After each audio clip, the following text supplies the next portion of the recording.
Bernie Sanders and Elizabeth Warren proposed ending qualified immunity. Most are talking about police reform, but it doesn't do anything to hold the police officers accountable for their crimes. Through the invention of a doctrine called qualified immunity.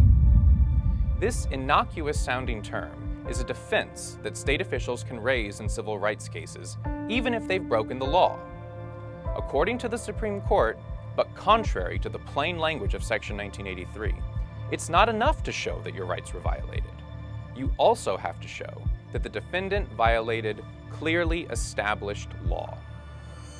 In practice, that's a very difficult standard to meet. And the reason the standard is hard to meet is because no two situations happen exactly the same. And that is the very reason why qualified immunity is very dangerous. It requires civil rights plaintiffs to show not just a clear legal rule, but a prior case with functionally identical facts. In other words, it's quite common for courts to say, yes, your rights were violated. But we can't find a case where anyone's rights were violated in quite the same way. So you lose. And the same thing applies for the Electoral College.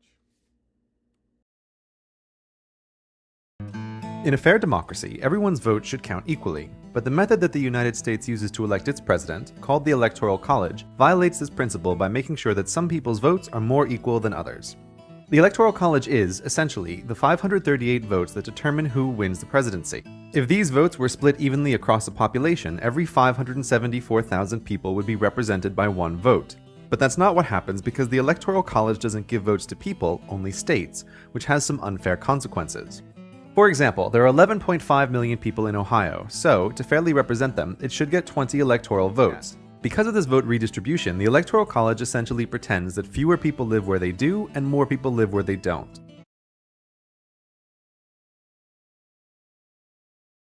An American who lives in one of these states has their vote for president count for less than an American who lives in one of these states. In some cases, the Electoral College bends the results just a little, but if you live in a particularly large or small state, it bends them a lot.